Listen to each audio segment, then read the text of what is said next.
Largos días y placenteras noches, pistoleros. Yo soy Iván Guanito, y el día de hoy les traigo un resumen muy especial, ya que es el resumen que más me han pedido desde el año pasado. Estoy hablando del resumen, o más bien la primera parte del mismo, de La Torre Oscura, Los Lobos del Calla, el quinto libro de la saga, donde nuestro cadet enfrentará a unas criaturas despiadadas venidas de la lejana tierra de Tronido, las cuales secuestran a los niños de Calabristrungis para los diabólicos planes del Rey Carmesí. Y bien, sin más que decir, comencemos. Tian Jaffords estaba arando la tierra la mañana que supo la mala noticia. Trabajaba en un terreno horrible lleno de agujeros, así que no se ayudaba con una mula, sino que usaba a su hermana gemela, Tia, y aunque esto parezca una barbarie, era lo mínimo que podía hacer su hermana, ya que estaba arruinada. Arrunada o arrunado, así era como se le llamaba a los niños que regresaban después de que los lobos se los llevaran. Arrunados porque quedaban imbéciles, con un cerebro pequeño y cuerpos descomunales que iban creciendo hasta que la muerte los alcanzaba por lesiones internas. En Calabristrungis, la tasa de natalidad de hermanos gemelos era casi del 100%. Los más viejos del pueblo no sabían desde cuándo fue que empezaron a nacer los gemelos, pero Tian tenía 5 hijos, de los cuales tenía 2 parejas de gemelos. Él tenía a su hermana Tia, y su mujer también tenía un gemelo. Este también estaba arruinado, porque al mismo tiempo de que empezaron a nacer los gemelos, también aparecieron los lobos de capas verdes, aquellos seres con armamento altamente tecnológico y que secuestraban a uno de cada pareja de gemelos, para después regresarlos arruinados, inútiles, sin sentido o entendimiento. Aquella mañana, mientras los 2 gemelos araban la tierra, recibieron la visita de Andy. Todos en el pueblo conocían a Andy. Este era un robot de más de 2 metros muy delgado y el único en su tipo a cientos de kilómetros.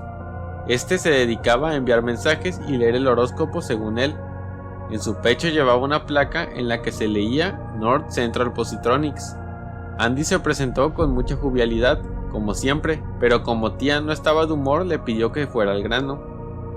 Andy le dijo que tenía malas noticias, y solo escuchar esto hizo que Tian se pusiera muy pálido, pues ya sabía de qué se trataba. El tiempo ya había pasado, y su peor pensamiento se había hecho realidad, o estaba por hacerse realidad. Andy solo se lo confirmó. Los lobos de capas verdes se acercaban, en 30 días. Todos tomaban los mensajes de Andy como rumores y sus horóscopos como un chiste, pero cuando se trataba de los lobos, Andy siempre acertaba. Nadie sabía cómo lo hacía, y Tian de inmediato se echó a correr junto a su esposa para decirle lo que estaba por ocurrir. Detrás de él, Andy prosiguió diciendo que se acercaban forasteros por el camino de Las. Calabristrungis era un pueblo fronterizo, colindaba con la oscura tierra de Tronido. Cala siempre fue un lugar sin ley, ni siquiera cuando Gilead estaba en su máximo esplendor llegó autoridad alguna al lugar, y nadie los ayudó cuando los lobos aparecieron. A Tian no le importaban los forasteros, pero Andy procesó y recordó a alguien que sí podía interesarle esta noticia. Este alguien era el viejo amigo, el cual se encontraba en la iglesia del pueblo. A él sí que le interesaban los forasteros. Tian le contó a su mujer Salia sobre las malas noticias. Su mujer se echó a llorar. Ella sabía, ambos sabían que si aparecían los lobos, se llevarían a 2 de sus hijos.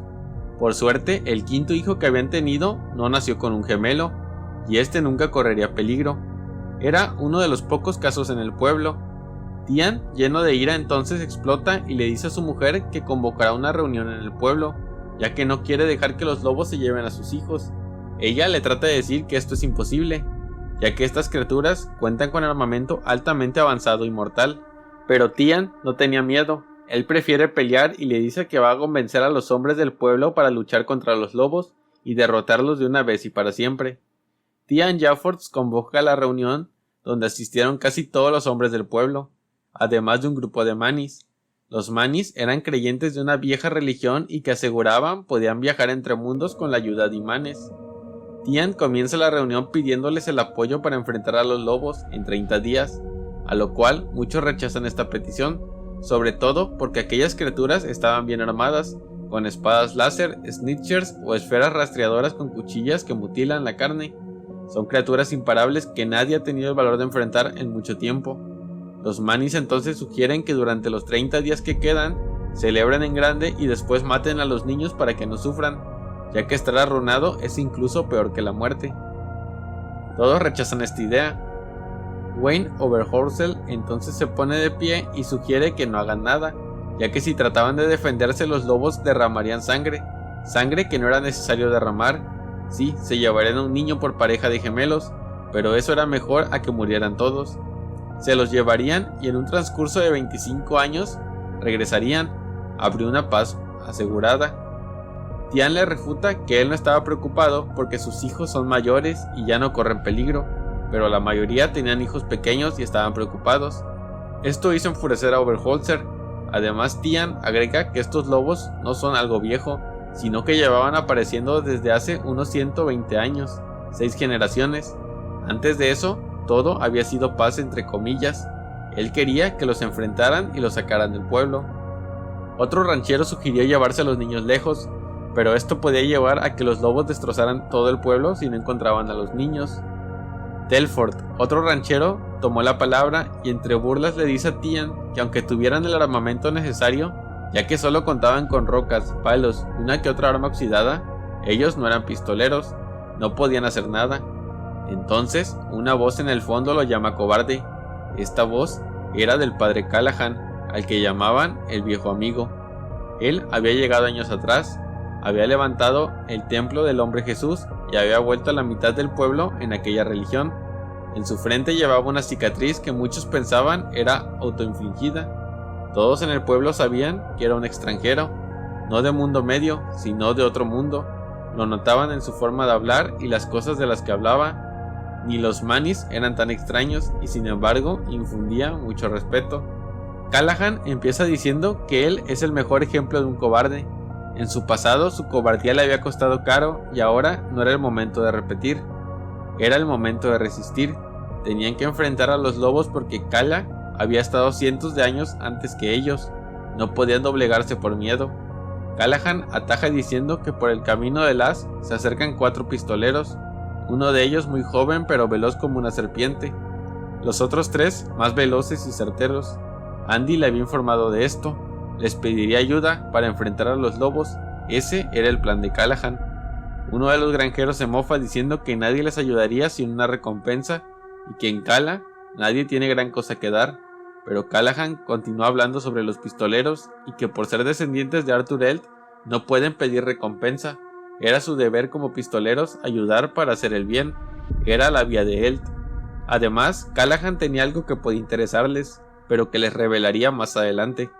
El padre termina alentando a la multitud a confiar en los forasteros y sugiere mandar una comitiva encabezada por él para poder comunicarse con ellos. Todos los presentes están de acuerdo. Roland y su cadet ya llevaban más de un mes caminando por el camino de Las una vez que enfrentaron a Flack en el Castillo Esmeralda. Se habían estado alimentando de burritos vegetarianos, ya que la carne de ciervo se les había agotado y no habían encontrado ningún animal bueno del camino. Eddie pasaba tiempo tallando animales de madera a los cuales como firma les tallaba el número 19 a un costado.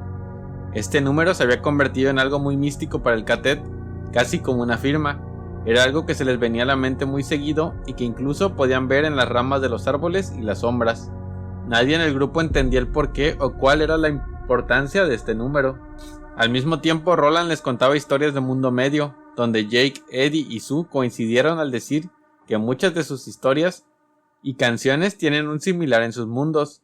Le hablan sobre la similitud de la historia de Lord Perth y David y Goliat, el catolicismo y el hombre Jesús en su mundo, donde hay muchos devotos.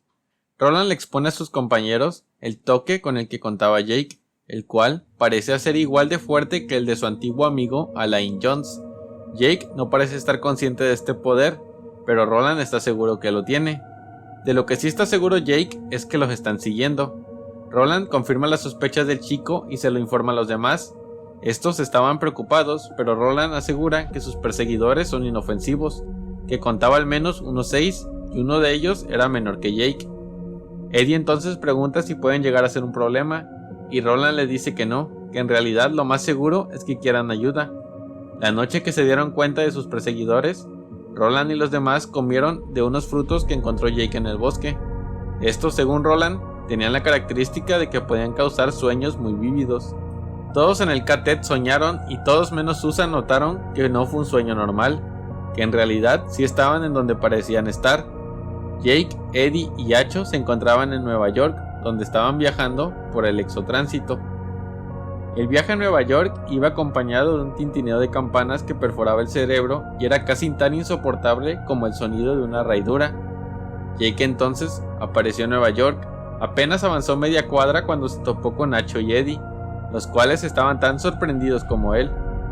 La ciudad estaba como la recordaba antes de viajar a Mundo Medio, solo que Eddie percibía algo extraño en la atmósfera. Todo se veía más oscuro, como si estuvieran viendo por un velo negro muy delgado. Sus cuerpos proyectaban sombras, pero nadie les podía ver. Mientras trataban de explicarse si eso era un sueño o la realidad, Jake vio pasar a su yo del pasado, al Jake que por primera vez visitó la librería del restaurante de la mente, donde conocería a Calvin Torre y compraría Charlie el Chuchú. Era el mismo día en el que vería la rosa en el terreno baldío. Con tal de ver la rosa, ambos siguieron a la versión de Jake más joven. Este llega al restaurante de la mente, donde los eventos se desarrollan de la misma forma que lo vivido del Jake del presente, solo que nota algunas diferencias, como por ejemplo el cartel de la entrada, en el cual presentaba libros de un tal Stephen King, o que el libro Charlie el Chuchú estaba escrito por alguien distinto al que obtuvo en su momento. Eddie y Jake ya estaban por abandonar el lugar, ya que el Jake del pasado se había retirado, pero algo les decía que esperaran, y no tuvieron que esperar mucho, ya que enseguida una limusina se estacionó frente al negocio, y Eddie quedó petrificado al ver quién bajaba de ella. Estaban en el año 1967, el que había bajado era Enrico Balazar, un Balazar de mediana edad, bastante diferente al que conoció Eddie en 1987, y que junto a Roland había podido derrotar. Al volante iba Jack Andolini. Los mafiosos entraron al restaurante de la mente y Eddie y Jake los siguieron. Andolini entró directo a hablar con Calvin Torre. Este quería que junto a sus compañeros fueran a la trastienda para hablar más en privado. Aaron Depenau se quedó cuidando la tienda a petición de su amigo. Aaron estaba muy preocupado. Eddie y Jake siguieron a Calvin y los mafiosos atravesando la puerta que había cerrado con llave. Al parecer, además de invisibles, eran intangibles, o eso creyeron. Andolini entonces sacó un documento y se lo mostró a Calvin, el cual le dice que aún no se cumplía la fecha y mientras esto no fuese así, él no vendería el solar. Andolini le explica que sus jefes quieren mucho aquel solar y que harán cualquier cosa para conseguirlo. Es por ello que habían llegado al acuerdo. Eddie quería saber de qué trataba el documento exactamente, así que se interpuso entre Calvin y Andolini. El documento en sí trataba sobre un acuerdo entre Calvin y Sombra Corporation. En este, Calvin habría recibido $100,000 por mantener intacto el terreno durante un año a partir del 15 de julio de 1976. No podría venderlo o modificarlo de algún modo, y una vez se cumpliese el plazo, Torre tenía derecho a venderlo ya sea a Sombra Corporation o a cualquier otro. Eddie entonces sintió miedo y la necesidad de adquirir aquel solar, ya que estaba seguro de que era el solar donde estaba la rosa que Jake había visto. Eddie intentó leer más sobre el documento, pero la visión se comenzó a oscurecer más y más, y entendió que estaba por salir de donde sea que fuese todo aquello. El sonido de las campanas los envolvió y entonces despertaron. Antes de que todo esto ocurriera, Roland pudo ver cómo Jake, Eddie y Acho desaparecían mientras estaban acostados. Vio cómo poco a poco se fueron haciendo transparentes hasta que solo quedó una especie de aura. Sabía de qué se trataba. Estaban viajando en el exotránsito. Su profesor Banai les había enseñado eso en las clases antes de ser pistoleros. No le preocupaban ellos de momento. Lo que le preocupaba era Susana, la cual desde hace varias noches se escabullía dentro del bosque para alimentarse. Roland no entendía lo que ocurría. Lo único que sabía era que estaba embarazada. En cuanto a Sue, ella no era consciente de sus paseos nocturnos. Ella solo tenía sueños, en los cuales una nueva personalidad tomaba el control. Personalidad que nació al mismo tiempo que quedó embarazada. Esta se hacía llamar Mia. Mia, que también significaba madre. Mia solo quería una cosa, que Susana alimentase al chaval. Eso era lo único que importaba. Y cuando Sue soñaba, ella comía en una gran mesa de banquete, pero en la vida real, Mia se alimentaba de sanguijuelas, peces vivos, sapos y otros animales pequeños. y Roland había sido testigo de todo esto. Sabía que estaba embarazada porque hablaba dormida, y esto era lo peor, ya que no pensaba que Eddie fuese el padre, sino que pensaba en el demonio que abusó de ella en el círculo donde invocaron a Jake. Roland siguió a Sue por el bosque donde ella se alimentó de peces y después vio cómo regresó junto a Eddie, el cual ya había regresado al exotránsito. Eddie y Jake le cuentan el sueño, o más bien exotránsito por el que pasaron, y el Cadet llega a la conclusión de que deben evitar que Sombra Corporation compre el solar, ya que si esto sucede, la Rosa y la propia Torre Oscura correrían un peligro mortal. Sue entonces propone comprar el terreno y Eddie le recuerda que solo tienen un mes y medio para hacerlo, y que el tiempo de Nueva York pasa mucho más rápido que el mundo medio. Roland y el resto del grupo discuten sobre cómo viajar de regreso a Nueva York, cuando una voz los interrumpe diciéndoles que puede ayudar. El dueño de la voz se presenta como Donald Callahan. El padre les explica la situación en Cala, les habla sobre los lobos y que Tian Jaffors, uno de los hombres que viene con él, estaba buscando echar a los lobos para siempre del pueblo. Por otra parte estaba Oberholzer, el cual no quería luchar ya que él no tenía hijos que perder, y sí, muchas propiedades, y un enfrentamiento significaría perder su comodidad. Además, su opinión era de peso en el pueblo y Callahan esperaba que Roland lo hiciera cambiar de parecer. El pistolero habla con Oberholzer y este se anima a luchar al ver que Roland realmente era el último pistolero vivo. Callahan entonces le promete a Roland y su grupo que si le ayudan, este les dará un objeto que pueden usar para viajar entre mundos.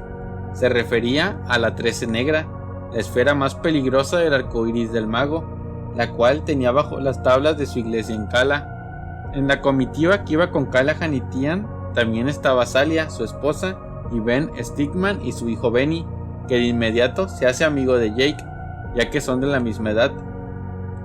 Roland les ofrece su ayuda entonces, obligado por su credo de pistolero. Todo el grupo camina hacia la entrada de Cala, donde Andy, el robot, les da la bienvenida. Eddie se acerca a Andy durante la cena y le pregunta sobre los lobos, pero el robot cambia su actitud amistosa y comienza a comportarse más como lo que es, un robot. Este le pide una contraseña a Eddie, informándole que lo que quiere saber es clasificado por la directriz 19. Este número de nuevo viene a su mente, y nota que muchas veces la suma de letras de los nombres de las personas que se han topado hasta entonces suman el número 19. También nota el parecido entre el nombre de Callahan y su propio pueblo, Cala. Había muchas coincidencias, o más bien K, como diría Roland. Oberholzer les explica a los viajeros que los lobos se llevaban a uno de cada par de gemelos nacidos en Cala. Cada generación aparecían y se los llevaban a Tronido, donde después de 4 u 8 semanas los regresaban arruinados. Los gemelos eran normales en Cala desde hacía más de 100 años, y rara vez nacía algún niño único. Los arruinados llegaban con un retraso que al poco tiempo también era acompañado por un crecimiento excesivo que les causaba horribles dolores y muchas veces la muerte. Muy pocos arruinados podían hacer tareas físicas o básicas. Se la pasaban sentados en el almacén de Tok o paseando por el campo. Después, a los 30 años, envejecían de golpe y sus cuerpos se deterioraban hasta morir. Roland entonces pregunta sobre los lobos. Tian le dijo que eran 40, o al menos ese era el número la última vez que fueron. También pregunta si son hombres o cosas, pero nadie le sabe decir qué son exactamente. Oberholzer aventura a decir que son hombres con máscaras de lobo, grises como sus caballos. Todos los caballos en los que iban eran grises. Llevan botas negras y capas verdes muy vistosas. Vienen de Tronido, donde una nube oscura está sobre el lugar en todo momento. Tierra de espectros, vampiros y Tagens. Oberholzer pone a prueba las habilidades del Cadet y Jake le muestra su dominio con la pistola, terminando de convencer al ranchero. También Roland le expone que su ayuda no es del todo segura, ya que si no ve posibilidades para vencer a los lobos, entonces seguirá su camino en búsqueda de la Torre Oscura, aunque ve probable que ganen, ya que si les han pedido ayuda es porque los lobos se pueden matar y lo saben. Finalmente Roland le pide a Callahan que los hospede en su casa la primera noche, ya que quieren escuchar su historia. Los habitantes de Cala se despidieron entonces y le dejaron caballos para que terminen su recorrido hasta el pueblo. Cuando les dio la noche, Roland estaba seguro de que viajarían al exotránsito, así que le pidió a todos que se prepararan. Solo que antes de esto Roland tuvo un sueño que le llevó a la batalla de las colinas de Jericho, donde perdió a todos sus amigos, a Elaine, Bert, de Curry, a todos. Pero esa historia la contaré más adelante. Roland entonces viaja a Nueva York, donde se encuentra Susana, solo que esta tenía piernas y no podía contener la alegría. Roland por lo bajo sabe que tiene piernas por otra cosa, algo dentro de ella que se llama Mia. Ella sí que tenía piernas, solo que Sue no estaba ni al tanto de la existencia de Mia. Roland estaba preocupado, ya que no sabía si podrían lidiar con la batalla en Kala y el embarazo de Sue, de lo que fuese que estuviese engendrando. Enseguida encuentran a Eddie, Jake y Acho, y se deciden ir a visitar la rosa en el solar baldío. Jake los guía hasta la gran cerca del solar, donde algo había cambiado. Ahora no había un poema sobre la tortuga, sino un mensaje muy críptico que hacía referencia a Susana y el Dixie Peak. Todos vieron a Sue, pero esta no entendía tampoco. Todos estaban dispuestos a cruzar la barda, pero Susana no. En sus adentros había algo que no quería que cruzara y ver la rosa, porque quizá aquel acto pudiese afectar lo que fuese que estuviese dentro de ella. Roland lo capta de inmediato y entonces acepta que Sue se quede, pero que Acho la acompañe. Eddie, Jake y Roland entonces cruzan la barda y llegan ante la rosa, la cual refulgía como la primera vez. La sensación que tienen al estar cerca de la rosa es casi indescriptible. Era como la convergencia de todo lo bueno y lo malo, el equilibrio de las cosas que pasaron y que aún no pasan. Roland entonces tiene una revelación. Se da cuenta de que la rosa y la torre son un mismo objeto, siendo así dos centros de existencia. Y entonces les dice a sus compañeros que deben comprar el terreno, proteger la rosa hasta que los haces de la torre oscura se restablezcan y la torre vuelva a ser segura, porque mientras la torre se debilita, aquella rosa era lo que lo mantenía todo unido, y esta también estaba enfermando poco a poco. Mientras ellos veían la rosa, Sue entonces se percató de que se quedó sin piernas. El algo dentro de ella la había abandonado de momento y también notó otra cosa. Entre la gente que se movía por Nueva York veía muertos, y cuando comenzó a gritar de miedo, Roland y los demás llegaron. El pistolero sabía sobre los muertos. En el exotránsito podrías ver un montón de criaturas que en la vida común no podrías, quizás solo percibirlos, pero nada más. Roland y los demás regresaron del exotránsito, pero Jake había recuperado algo que había dejado abandonado en el solar la primera vez que lo visitó. Era un saco de malla metálica, la cual llevaba para jugar bolos. Algo dentro de él le decía que era importante, y por eso se la llevó a Mundo Medio. El cadet llegó a Calla Brigstrungis y se dirigieron a un gran salón donde casi todo el pueblo estaba reunido esperándoles. El cadet se presentó ante el pueblo de Calla y Roland canta la canción de la ciega frente a todos para animar el ambiente, cosa que sorprende mucho a los del grupo. Jake le pide a Roland que lo deje hospedarse en Barra K, donde viven los Slickman y más que nada su nuevo amigo, Benny. Roland accede con la esperanza de que Jake tenga otro panorama de Calla Brigstrungis. Finalmente Roland, Eddie y Sue siguen a Callahan hasta su iglesia, Nuestra Señora de la Serenidad, y el padre les pregunta si sienten lo mismo que él. Eddie concuerda que siente como si tuviese un peso encima. Callahan les dice que la bola negra está dormida, gracias a Dios. Eddie quiere saber si Callahan ha entrado en exotránsito, y este le dice que 2 veces. Una cuando visitó un pueblo llamado Los Zapatos en México, y al castillo del Rey Carmesí, donde tuvo suerte de volver apenas. A pesar de la petición de todos, Callahan les dice que les contará su historia por la mañana, y que además tiene otra historia que necesita que escuchen. Era del abuelo Jeffers, el cual afirmaba haber matado uno de esos lobos de capuchas verdes. Y hasta aquí dejaremos esta parte del resumen. Espero les haya gustado. Lobos del Calla comienza a tocar muchos temas que se irán desenvolviendo en los libros posteriores y pueden ser un poco confusos a veces, así que si tienen alguna duda pueden hacérmela saber en los comentarios, yo la responderé sin problemas. Si les ha gustado el video dejen su like y una suscribida, eso me ayudaría mucho. Yo soy Iván Guanito y recuerden, hay otros mundos aparte de este.